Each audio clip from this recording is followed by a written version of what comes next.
Welcome children. In this video you will be learning how to connect MySQL with Python. देखिए आपने अभी तक बहुत दो सॉफ्टवेयर के साथ इंडिविजुअली वर्क किया है, जैसे कि you know how to make programs in Python programming and how to implement them on Python IDLE. ठीक है. इसी तरह आपने MySQL भी पढ़ा है, जिसमें आपने SQL लैंग्वेज के थ्रू क्वेरीज एग्जीक्यूट करी डेटाबेस पे और आपने उसके रिजल्ट्स देखे. ठीक है. So you already know how to individually work on Python and MySQL. लेकिन इस चैप्टर में, इस टॉपिक में you are particularly going to learn how to access MySQL not directly but through Python. यानी कि इस बार आप MySQL को डायरेक्टली ओपन करके उस पर डेटाबेस क्रिएट करना, उस पर टेबल क्रिएट करना, रो इंसर्ट करना और फिर उसको वेरियस कमांड्स के थ्रू उसको यूटिलाइज करना, ये आप डायरेक्ट नहीं करेंगे. आप क्या करेंगे, आप पाइथन का एक प्रोग्राम लिखेंगे और उस प्रोग्राम के थ्रू क्वेरी को MySQL पे भेजेंगे. फिर जो MySQL पे क्वेरी एग्जीक्यूट होगी और रिजल्ट जो जनरेट होगा वो पाइथन में वापस आएगा और फिर पाइथन से ही आप उस रिजल्ट को डिस्प्ले करेंगे. यानी कि क्वेरी पाइथन के थ्रू MySQL को जाएगी और MySQL ने जो रिजल्ट जनरेट किया वो पाइथन को वापस आएगा. तो ये जो है, इसके इस तरीके से हम कैसे इंटरेक्शन करते हैं, कैसे अपने MySQL को पाइथन के थ्रू एक्सेस करते हैं, that you are going to learn in this topic. ठीक है. So this topic is divided into various means several parts because it is a lengthy topic. तो let us start with the steps कि कैसे हम database connectivity करते हैं. So first of all we must know what is database connectivity. देखिए क्या होता है, आप जब भी किसी एप्लीकेशन प्रोग्राम को, for example in our case it is going to be Python IDLE. ठीक है. जब भी आप किसी एप्लीकेशन प्रोग्राम को डेटाबेस प्रोग्राम से जोड़ते हैं लाइक MySQL, उसको हम कहते हैं means for the purpose of communication. यानी यहाँ पे कम्युनिकेशन का मतलब बातें करना नहीं है, यहाँ पे कम्युनिकेशन का मतलब है डेटा एक्सचेंज करने से मतलब है. ठीक है. तो जब भी आप किसी एप्लीकेशन प्रोग्राम को किसी डेटाबेस प्रोग्राम से कनेक्ट करते हैं कम्युनिकेशन के लिए, तो हम उसको डेटाबेस कनेक्टिविटी कहते हैं. And it is a very very important topic as far as practical implementations are concerned. क्योंकि आप देखते हैं कि आप बहुत सारे सॉफ्टवेयर यूज़ करते हैं. जैसे आप बैंकिंग सॉफ्टवेयर ले लीजिए, तो any banking employee who is sitting in front of that desktop और लैपटॉप, आप उसको अकाउंट नंबर बताते हैं, वो आपका पूरा डिटेल बता देता है. तो इसमें क्या हुआ कि बैंक का एक डेटाबेस है जिसमें उस कस्टमर का डिटेल है और उस सिस्टम में से उसने उस डेटाबेस को एक्सेस किया, आपका डेटा निकाला और उसको आपके सामने प्रेजेंट कर दिया या अपने सामने उसको व्यू कर लिया. तो ये पॉसिबल कैसे हुआ, क्योंकि इस सॉफ्टवेयर ने उस डेटाबेस को इंटरनली एक्सेस करके वहाँ से डेटा निकाला. तो वहाँ पे डेटाबेस कनेक्टिविटी हुई. अनदर एग्जांपल आप इसका ऐसे मान सकते हैं कि आप जैसे गूगल है, आप गूगल का फ्रंट होम पेज देखते हैं, उस पर एक टॉपिक का नेम लिखते हैं और उस सर्च पे क्लिक कर देते हैं. तो सर्च पे क्लिक करने से आप उस टॉपिक से रिलेटेड जितना भी डेटा होता है वो सब आपके सामने आ जाता है. तो इसका मतलब ये थोड़ी कि आपके सिस्टम में वो सारा डेटा फीड है, नहीं, वो सारा डेटा गूगल के डेटाबेस पे फीड है. और जैसे ही और आपके सिस्टम पे उसका सिर्फ एक फ्रंट एंड है जो कि सिर्फ एक मीडियम है आपको उस डेटाबेस से कनेक्ट करने के लिए. और जैसे ही आप टॉपिक लिखते हैं, सर्च पे क्लिक करते हैं, आपका सिस्टम इंटरनेट के थ्रू गूगल के डेटाबेस से कनेक्ट हो जाता है और वहाँ से डेटा फैच करके आपके सिस्टम पे लेके आता है.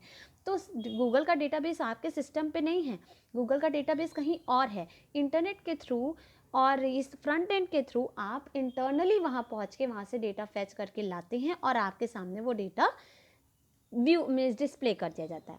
तो this topic is very important because it is use almost everywhere in every software almost. Okay. तो हम पाइथन में कैसे एक पाइथन के प्रोग्राम के थ्रू MySQL की क्वेरीज एग्जीक्यूट कराएंगे, let us see. And for that you must know what are the steps to do it. ठीक है. तो क्या सिंटेक्स है, क्या स्टेप्स हैं, वो हम देखने जा रहे हैं. तो सबसे पहला स्टेप है कि आपको पाइथन स्टार्ट करना है, ऑब्वियस है. ठीक है. फिर हम एक पैकेज इंपोर्ट करते हैं. इस पैकेज में वो सारी फैसिलिटी हैं जो कि हमें कनेक्शन की फैसिलिटी चाहिए होगी, यानी आप दो डिफरेंट सॉफ्टवेयर्स को कनेक्ट करने जा रहे हैं तो उन दोनों को कनेक्ट करने के लिए कुछ एलिमेंट्स की ज़रूरत पड़ती है, ठीक है। तो वो एलिमेंट्स आपके इस पैकेज में प्रेजेंट होते हैं, तो हम इसको पैकेज को इंपोर्ट करते हैं। उसके बाद हम कनेक्शन इस्टेब्लिश करते हैं, ठीक है। अब दो अलग अलग सॉफ्टवेयर हैं, कम्युनिकेशन कराना है तो उनके बीच में एक रास्ता बनाना पड़ेगा जहाँ से डेटा आएगा और वापस जाएगा, ठीक है। तो वो हमारा कनेक्शन हो गया। उसके बाद हम एक कर्सर इंस्टेंस क्रिएट करते हैं, यानी कि डेटा आपका कैसे, हमें डेटा जो रिज़ल्ट वापस आया हम उसको कैसे एग्जीक्यूट करेंगे, मतलब उसको कैसे यूटिलाइज करेंगे, ठीक है। That is done through this cursor instance. फिर ये कर्सर इंस्टेंस ही हमारी क्वेरी को पाइथन से MySQL पे ले जाता है, वहाँ एग्जीक्यूट करवाता है और फिर जो भी रिज़ल्ट जनरेट होता है वो उसको वापस लेके आता है, रिज़ल्ट सेट के फॉर्म में वापस लेके आता है, ठीक है। कहाँ पे? पाइथन पे वापस लेके आता है और फिर हम उस डेटा को यूटिलाइज करते हैं, ठीक है। उसके बाद क्या होता है, जब हमारा सारा काम हो चुका होता है, क्वेरी वहाँ भेजते हैं, रिज़ल्ट को वापस लाते हैं, रिज़ल्ट को प्रोसेस करते हैं, उसके बाद हम कनेक्शन को ब्रेक कर देते हैं। जस्ट लाइक हम फाइल हैंडलिंग में फाइल हैंडल क्रिएट करते थे तो कनेक्शन बन जाता था और जैसे ही फाइल हैंडल से सारा काम पूरा हो जाता था, फाइल प्रोसेस कर चुके होते थे तो हम फाइल हैंडल डॉट क्लोज करते थे, जिससे हमारा फाइल हैंडल फिनिश हो जाता था, ठीक है। तो वैसे ही हम यहाँ पे जो भी कनेक्शन इस्टेब्लिश करेंगे उसको ब्रेक भी कराएंगे। जब हमारा सारा काम हो जाएगा तो ये जो हमने कनेक्शन इस्टेब्लिश किया था यहाँ पे वो ब्रेक हो जाएगा। तो let us means discuss these steps in detail. तो सबसे पहले आप पाइथन को स्टार्ट करेंगे, you already know how to start Python. हम अपने सॉफ्टवेयर को ओपन करेंगे और एक स्क्रिप्ट मोड में एक फ़ाइल को ओपन कर लेंगे जहाँ पे हम अपना पूरा कोड लिखने वाले हैं, ठीक है। तो आप देख सकते हो फाइल मेन्यू में न्यू फाइल पे क्लिक करेंगे, आपकी स्क्रिप्ट मोड में एक फ़ाइल ओपन हो जाएगी। स्टेप 2 है पैकेज को इंपोर्ट करना। तो ये जो कनेक्शन की फैसिलिटी है, यानी MySQL और पाइथन को कनेक्ट करने की फैसिलिटी जो है ये पहले से नहीं अवेलेबल होती, ये आपको एक पैकेज इंपोर्ट करना पड़ता है जिसको हम कहते हैं MySQL.connector पैकेज।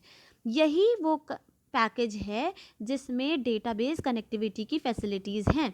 ये लाइब्रेरी में है पाइथन की, ठीक है, लेकिन आपको जब ये काम करना होता है तो आपको अपने प्रोग्राम में इसे इंपोर्ट करना होता है। जब आप इंपोर्ट करेंगे तभी आपको वो एलिमेंट्स मिलेंगे जिसके थ्रू आप पाइथन के थ्रू MySQL को एक्सेस कर पाएंगे, ठीक है। यहाँ पे मैंने क्या किया है, एक शॉर्ट नेम दे दिया है इस पैकेज को, ये आप ऑलरेडी जानते हैं कि कैसे हम देते हैं। और फिर जहाँ जहाँ मुझे ये नेम यूज़ करना है, मतलब अपना ये नेम यूज़ करना है, वहाँ वहाँ मैं MSC एक शॉर्ट हैंड की तरह यूज़ कर सकती हूँ, ठीक है। नेक्स्ट स्टेप है इस्टेब्लिश अ कनेक्शन। तो हमने क्या किया, फैसिलिटी वाला पैकेज, डेटाबेस कनेक्टिविटी वाला पैकेज हमने इंपोर्ट कर लिया है। अब हम कनेक्शन इस्टेब्लिश कर दे तभी तो डेटा यहाँ से वहाँ जाएगा, ठीक है। तो उसके लिए हमें क्या करना होता है, हमारे इस जो पैकेज है जो अभी हमने इंपोर्ट किया था, ये वाला पैकेज, इस पैकेज के अंदर एक फंक्शन होता है जिसका नाम है कनेक्ट फंक्शन। यही वो फंक्शन है जो कि कनेक्शन इस्टेब्लिश करेगा। जैसे कि फाइल हैंडलिंग के केस में ओपन फंक्शन आपकी .py फाइल को .txt फाइल से जोड़ता था, वैसे यहाँ पे कनेक्ट फंक्शन है। अब फाइल हैंडलिंग के केस में ओपन फंक्शन को फाइल नेम और फाइल पर्पस जानना था, फाइल ओपनिंग पर्पस। यहाँ पे इसको क्या क्या चाहिए, user name, password, host and database name. यानी कि इस फंक्शन को 4 चीज़ें चाहिए होती हैं, host name, user name, password and database name, जिससे आपको कनेक्ट होना है। अब देखो होता क्या है कि आप एक दूसरे सॉफ्टवेयर से एक दूसरा सॉफ्टवेयर एक्सेस कर रहे हैं, तो एंट्री के टाइम पाइथन को यूज़र नेम और पासवर्ड बताना पड़ता है MySQL को। जो MySQL के इंस्टॉलेशन के टाइम जो आपने यूज़र नेम और पासवर्ड दिए होंगे, वही यूज़र नेम और पासवर्ड पाइथन MySQL के पास लेके जाएगा, तभी उसको MySQL में एंट्री मिलेगी, वरना नहीं मिलेगी, है ना। तो जब भी आप किसी सॉफ्टवेयर को एक्सेस करते हैं तो वो जो यूज़र नेम पासवर्ड मांगता है, वही यूज़र नेम और पासवर्ड आपको यहाँ देना होता है। फिर आपको डेटाबेस का नाम बताना होता है कि किस डेटाबेस से आपको कनेक्ट करना है, और आपका कनेक्शन इस्टेब्लिश हो जाता है, ठीक है। तो देखिए यहाँ पे सिंटेक्स एक बार ध्यान से देख लो। सबसे पहले हम यहाँ पे कनेक्शन ऑब्जेक्ट का नाम लिखते हैं, ठीक है। जैसे हमने जो भी नाम दे दिया, ठीक है, अभी मैं आपको एग्जाम्पल से भी एक्सप्लेन करूँगी। मान लो मैंने अपने ऑब्जेक्ट का नाम CONN दे दिया, उसके बाद मैंने ये लाइन लिखनी है। अब ये लाइन लिखने के लिए हम चाहे डायरेक्ट लिख दें, ये देखो ये मेरे पैकेज का नाम है और ये मेरे फंक्शन का नाम है, ठीक है। MSC भी आप यहाँ लिख सकते हो, I will be showing you this thing later. फिर मेरे 4 पैरामीटर्स हैं जिनकी वैल्यूज़ आपको यहाँ लिखनी होती हैं। तो पहले हम इन पैरामीटर्स को डिस्कस कर लेते हैं। ये देखिए यूज़र नेम और पासवर्ड, ये देखिए ये इन पैरामीटर्स का नेम है, ठीक है। और ये देखिए चारों पैरामीटर्स का नेम है और इसमें क्या वैल्यू देते हैं, यूज़र नेम और पासवर्ड। ये वो यूज़र नेम और पासवर्ड हैं जो कि आपने MySQL को इंस्टॉल करते समय दिए होंगे, ठीक है। तो जब आप MySQL का सॉफ्टवेयर इंस्टॉल कर रहे होते हैं तो वो आपसे यूज़र नेम पासवर्ड मांगता है। User name by default root ही होता है और उसको चेंज ना करिएगा, ठीक है। पासवर्ड आप अपनी मर्ज़ी का दे सकते हैं, चाहे तो स्किप भी कर सकते हैं, ठीक है। अगर आपने स्किप किया होगा तो आपका पासवर्ड की वैल्यू नल स्ट्रिंग रहेगी, वरना जो पासवर्ड आपने दिया होगा इंस्टॉलेशन के टाइम वही पासवर्ड की वैल्यू आपको यहाँ लिखनी पड़ेगी। Host is always local host, remember this thing. ये वो आपका सर्वर का नेम होता है जिस पे आप काम कर रहे हैं, ठीक है। तो ये लोकल होस्ट, इसकी वैल्यू हमेशा यही लिखिएगा। डेटाबेस ये ऑप्शनल होता है, ये मतलब ये आर्ग्यूमेंट आपका ऑप्शनल है। This is basically to specify कि हमारा कौन सा डेटाबेस से हम कनेक्ट करेंगे, क्योंकि हमारे सिस्टम में बहुत सारे डेटाबेस हैं। तो हम किस पर्टिकुलर डेटाबेस से कनेक्ट करने वाले हैं और उससे डेटा निकालने वाले हैं, तो हम उसको नेम बताते हैं, ठीक है। तो जैसे कि मैंने अपने एग्जांपल्स में टेस्ट डेटाबेस पे काम किया है, तो मैंने यहाँ पे अपने डेटाबेस की वैल्यू टेस्ट लिखी, ठीक है। एग्जाम्पल देखते हैं। तो यहाँ पे देखिए सबसे पहले मैंने यहाँ देखिए मैंने क्या कर रखा है, इस वाले पर्टिकुलर एग्जाम्पल में मैंने इस कनेक्टर को, मतलब इस पैकेज को एक छोटा नाम दे रखा था। तो देखिए मैंने कनेक्ट फंक्शन को MSC से कॉल किया है। कौन मेरा कनेक्शन ऑब्जेक्ट है और कनेक्ट फंक्शन का नाम है, जिसमें होस्ट की वैल्यू मैंने लोकल होस्ट दी है, यूज़र की वैल्यू रूट दी है, पासवर्ड मेरा था admin123 तो मैंने वो वैल्यू दी है, और डेटाबेस का नाम था मेरा टेस्ट। तो इस तरीके से आप कीवर्ड आर्ग्यूमेंट्स के फॉर्म में इसको वैल्यू देते हैं, ठीक है। तो आप keyword arguments you already no क्या होते हैं, पैरामीटर का नाम लिखते हो और उसकी वैल्यू लिखते हो। तो ऑर्डर यहाँ पे मैटर नहीं करता, ऑर्डर आप बदल सकते हैं, ठीक है। तो हमने यहाँ पे कीवर्ड आर्ग्यूमेंट्स की हेल्प से यहाँ पे पैरामीटर्स की वैल्यू सेंड की है और उसके बाद मेरा कनेक्शन इस्टेब्लिश हो गया और उस कनेक्शन का नाम होगा CONN, ठीक है। आप कोई भी नेम दे सकते हैं using means following identify naming rules. और दूसरा तरीका क्या है कि आपने यहाँ पे पैकेज को इंपोर्ट कर लिया, शॉर्ट नेम नहीं दिया है, उस केस में क्या होगा, आपको यहाँ MSC की जगह MySQL.connector लिखना पड़ेगा। तो पूरा लिखो या फिर आप ऐसा शॉर्ट नेम देके लिख लो, दैट इज़ योर चॉइस, ठीक है। तो ये देखिए मैंने लोकल होस्ट लिख रखा है, होस्ट में आप भी ऐसे ही लिखना। User name by default root ही होता है, अगर आपने चेंज किया होगा तो आपको नया वही यूज़र नेम लिखना पड़ेगा। पासवर्ड हमारा admin123 मैंने रखा था, आप चाहें तो कुछ भी रख सकते हैं। और टेस्ट मेरे बेस का नाम है जिससे मुझे कनेक्ट करना है, तो मैं कोई भी नेम लिख सकती हूँ, यहाँ पे मैंने टेस्ट लिखा है। अब इस कनेक्शन ऑब्जेक्ट का रोल क्या होता है, देखिए आपको SQL क्वेरी रन करनी है, लेकिन वो SQL क्वेरी कौन भेजेगा, पाइथन भेजेगा। यहाँ देखिए ध्यान से, पाइथन आपकी SQL क्वेरी को भेजेगा। पाइथन SQL क्वेरी को समझता नहीं है, बस भेज देगा। उस क्वेरी को समझेगा कौन और एग्जीक्यूट कौन करेगा, MySQL। अब क्वेरी एग्जीक्यूट हुई, रिजल्ट जनरेट हुआ, लेकिन MySQL अपने रिजल्ट को डिस्प्ले नहीं कर सकता। MySQL को ये रिजल्ट वापस भेजना पड़ेगा इसको। तो ये रिजल्ट जब यहाँ वापस आता है तो फिर पाइथन उसको अपने तरीके से डिस्प्ले करवाता है। तो आपको यही सीखना है कि कैसे SQL क्वेरी को यहाँ से यहाँ भेजें और उस क्वेरी का रिजल्ट यहाँ से यहाँ लाएं और उसको प्रोसेस करें, ठीक है। तो ये जो कनेक्शन है ना, ये जो बीच में रास्ता है इस डेटा को यहाँ से यहाँ ले जाने का और रिजल्ट को यहाँ से यहाँ लाने का, ये इस ऑब्जेक्ट के थ्रू होता है, इसी को हम कनेक्शन ऑब्जेक्ट कहते हैं, ठीक है। तो this is my connection object which is going to send the data from here to here and bring the result back to here, ठीक है। नेक्स्ट स्टेप है कि अगर मान लीजिए, अब जैसे मैंने लास्ट स्टेप में आपको दिखाया कि कनेक्शन इस्टेब्लिश कैसे करते हैं, कनेक्शन इस्टेब्लिश हुआ कि नहीं हुआ आप चेक कर सकते हो। तो देखो ये दोनों लाइंस तो मेरी पहले से ही मैंने डिस्कस कर ली हैं, पैकेज इंपोर्ट करने का और कनेक्शन इस्टेब्लिश करने का। अब मेरा कनेक्शन हुआ कि नहीं हुआ ये देखने के लिए मेरे पास कनेक्शन ऑब्जेक्ट के पास एक फंक्शन होता है इस कनेक्टेड नाम का, इस अंडरस्कोर कनेक्टेड। ये जो ऑब्जेक्ट है ये एक बूलियन वैल्यू रिटर्न करता है। ट्रू रिटर्न करेगा अगर कनेक्शन सक्सेसफुल होगा, वरना फॉल्स रिटर्न करेगा। ठीक है, तो अगर ट्रू आया तो ये कंडीशन ट्रू हो जाएगी और हम डिस्प्ले कर सकते हैं कि कनेक्शन इस्टेब्लिश सक्सेसफुली। और अगर ये फॉल्स रिटर्न करेगा तो कनेक्शन इस्टेब्लिश नहीं हुआ है, ये पता चल जाएगा। ठीक है, so this step is not very important but you can check for it for your better understanding. आप कर सकते हो लेकिन ये कोई मैंडेटरी स्टेप नहीं है। ठीक है, कैसे करना है ये आप देख रहे हैं, यहाँ पे मैंने इफ लिखा, कनेक्शन इस्टेब्लिश करने के बाद मैंने CONN से इस कनेक्टेड फंक्शन को कॉल किया और अगर ये ट्रू आएगा तो ये लिखेगा इस्टेब्लिश सक्सेसफुली, अदरवाइज नहीं लिखेगा। तो मुझे आई will B ensure that my connection is successfully establish और नॉट। और जब कनेक्शन हो जाएगा तभी तो क्वेरी भेज पाओगे।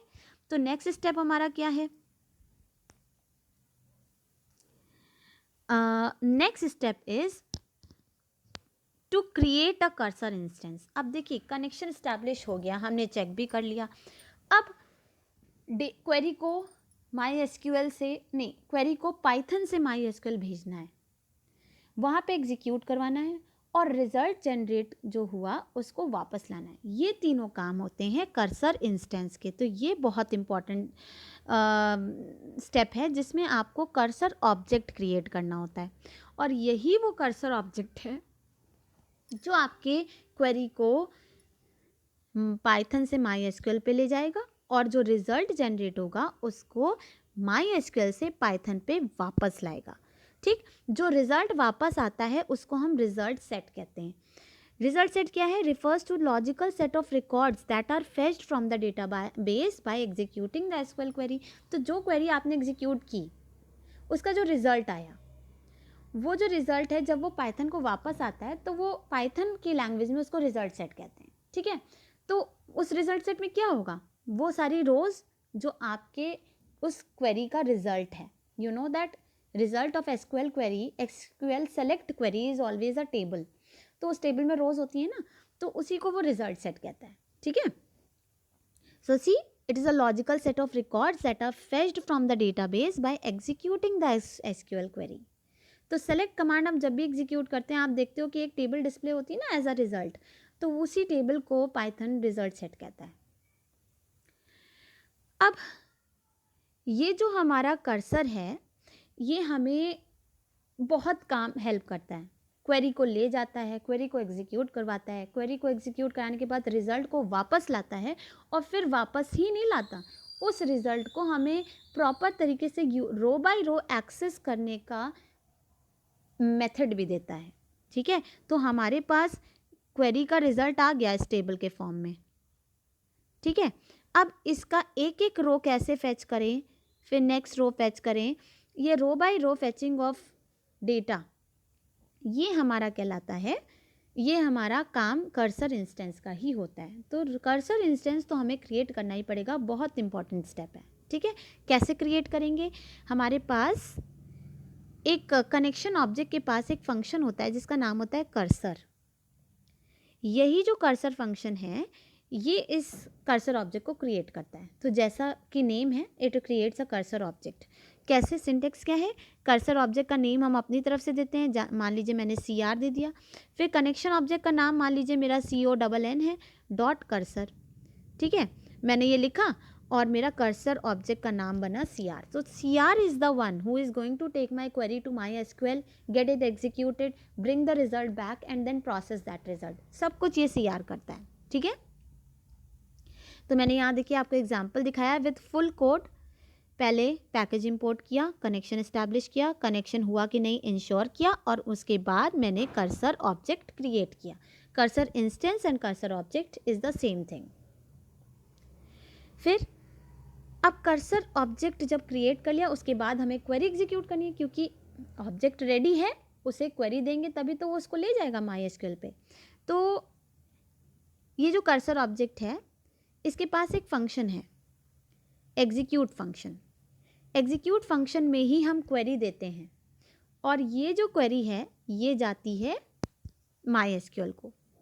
तो देखिए कैसे भेजेंगे क्वेरी को, आप दो तरीके से कर सकते हो। एक वेरिएबल ले लो और उसमें क्वेरी स्टोर करके रख लो और फिर यहाँ पे एस पास कर दो, या फिर दूसरा तरीका है कि हमने क्वेरी को डायरेक्ट एग्जीक्यूट फंक्शन के अंदर ही लिख दिया। क्वेरी लिखी तो अब देखिए एग्जाम्पल देखिए, नीचे मैंने cr.execute लिखा और अपनी क्वेरी दे दी। तो cr इस क्वेरी को लेके जाएगा कहाँ, MySQL के पास, रिजल्ट एग्जीक्यूट करवाएगा, रिजल्ट जनरेट करा के वापस लाएगा और वो रिजल्ट cr के अंदर होगा। ठीक है, तो अब हमारा रिजल्ट क्या, ये स्टेटमेंट क्या कर रहा है, it will take this query to MySQL, get it executed and bring back the result in the form of result set. अभी मैंने आपको रिजल्ट सेट समझाया। रिजल्ट सेट वही टेबल है जो आपकी इस क्वेरी का रिजल्ट बना। ठीक है, okay, this result set, okay. और ये जो रिजल्ट सेट है वो किसके अंदर प्रेजेंट है, CR के अंदर। अब CR के अंदर रिजल्ट प्रेजेंट है। पूरी कोडिंग अभी तक की क्या हुई, यहाँ तक मैंने ऑलरेडी आपको समझा दिया था। पैकेज इंपोर्ट किया, कनेक्शन इस्टेब्लिश किया, कनेक्शन इंश्योर किया, कर्सर ऑब्जेक्ट बनाया, कर्सर ऑब्जेक्ट से क्वेरी को भेजा। अब CR में रिजल्ट है। एक बात याद रखिएगा, सेलेक्ट क्वेरी जो होती है ना उसी का बस रिजल्ट सेट आता है, क्योंकि सेलेक्ट क्वेरी को जब आप एग्जीक्यूट करते हो तभी तो कुछ डिस्प्ले होता है। इंसर्ट में क्या होता है, रो इंसर्ट हो जाती है, डिलीट में क्या होता है, रो डिलीट हो जाती है, क्रिएट टेबल करोगे तो टेबल क्रिएट हो जाएगी, कुछ डिस्प्ले तो नहीं होता। तो सिर्फ सेलेक्ट कमांड के केस में रिजल्ट सेट जनरेट होता है और वो रिजल्ट सेट हमारा CR के अंदर प्रेजेंट है। अब CR में से हमें उस डेटा को फेच करना पड़ता है, तभी तो हम प्रोसेस करेंगे पाइथन में इसको। ठीक, तो नेक्स्ट स्टेप है हमारा, यहाँ पे मैंने आपको ये शो किया है कि ये जो कर्सर ऑब्जेक्ट है, मैं उसके अंदर हमारा रिजल्ट होता है ना, रिजल्ट सेट होता है, तो हम कैसे उससे डेटा को निकाल सकते हैं। तो एक तो हमारा डायरेक्ट तरीका होता है, CR को एक आइटरेबल के जैसा यूज़ कर लो, एक एक रो X में आएगी और रो प्रिंट होती जाएगी। तो मान लीजिए आपके रिजल्ट, आप सेलेक्ट एस्ट्रिक करने पे हमारी इतना डेटा आया। ठीक है, तो CR, ये इस टेबल का नाम CR मान लो। तो जब आप X लिखा है ना, फॉर X एंड CR, सबसे पहले ये रो आएगी X में, प्रिंट हो जाएगी, फिर दूसरी रो आएगी वो प्रिंट हो जाएगी, फिर तीसरी रो आएगी प्रिंट हो जाएगी। इसी तरह जब तक के रोज CR में रहेंगी तब तक के प्रिंटिंग होती रहेगी और उसके बाद आपका काम रुक जाएगा। तो इस तरीके से हम कर्सर ऑब्जेक्ट को एक आइटरेबल के जैसा यूज़ कर सकते हैं, जिसमें से आप एक एक रो करके डेटा निकाल सकते हो।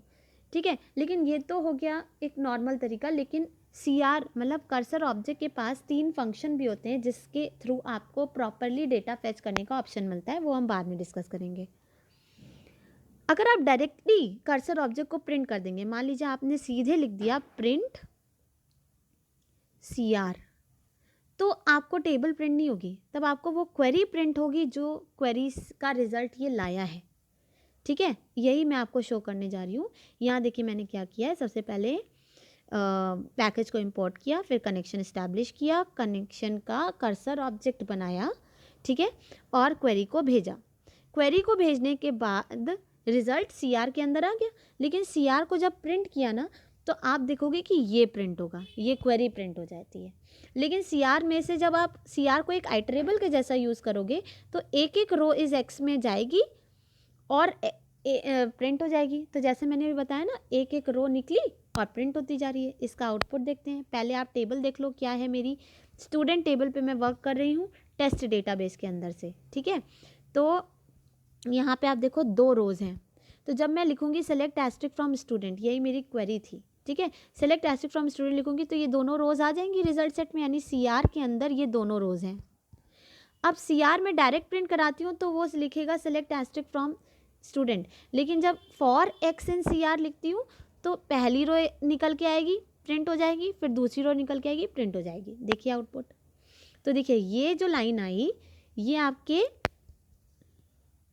CR की वजह से आई, CR प्रिंट CR की वजह से, और ये 2 लाइंस जो आ रही हैं ये आपके फॉर X इन CR, इस वाली लाइन से आ रही, प्रिंट एक्स है ना, ये जो हमारा लिखा था ना कोड, आप दोबारा देखिए, तो ये उसकी वजह से ये दोनों लाइन्स आ रही हैं, ठीक है। अब नेक्स्ट स्टेप है हमारा extract data from result set. तो रिजल्ट सेट हमारा CR के अंदर है, यानी कर्सर ऑब्जेक्ट के अंदर है, उसमें से डेटा को फेच करना है, ठीक है।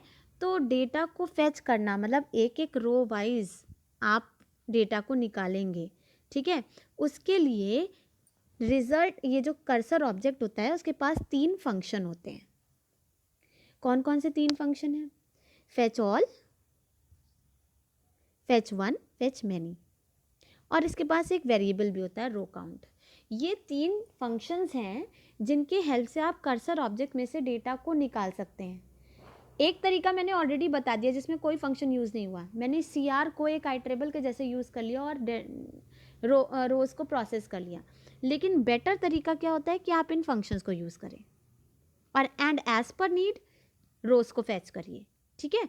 तो ये 3 फंक्शंस को मैं इस वीडियो में नहीं डिस्कस करूँगी, आई will be taking up a separate video for these 4 elements of the cursor object, लेकिन these are very important, okay, so I'll be discussing it in the next video. Last step क्या होता है? Clean up the environment. अब देखिए मेरी query MySQL को गई, execute हुई, रिजल्ट जनरेट हुआ, रिजल्ट पाइथन में वापस आया, मैंने उस रिजल्ट को एज पर माई नीड प्रोसेस कर लिया है। अब मुझे क्या करना है? मेरा सब काम उस कनेक्शन से हो चुका है, तो मुझे उस कनेक्शन को रिलीज कर देना चाहिए, डिस्कनेक्ट कर देना चाहिए। जैसे हम फाइल को क्लोज करते हैं ना, वैसे ही हम यहाँ पे कनेक्शन ऑब्जेक्ट को क्लोज करते हैं। तो उसके लिए हमारे पास क्लोज फंक्शन है, ठीक है, कनेक्शन ऑब्जेक्ट का क्लोज फंक्शन है, उसी से कॉल कर देंगे। एक कनेक्शन ऑब्जेक्ट एक समय पे एक ही डेटाबेस से कनेक्टेड है, तो उसको पता भी होता है किससे डिस्कनेक्ट होना है, और आपका डिस्कनेक्ट हो जाता है। So these are the 7 steps of database connectivity, okay, and these when you will implement them, then you will be able to execute queries of SQL SQL through Python and see its result, okay. So with this I'll finish up this video, children. If you have any confusion, you can write it in the comment section. Thank you so much. But this is not the end, let me tell you. It is a big topic. You will have to go through all the videos in sequence. Thank you so much.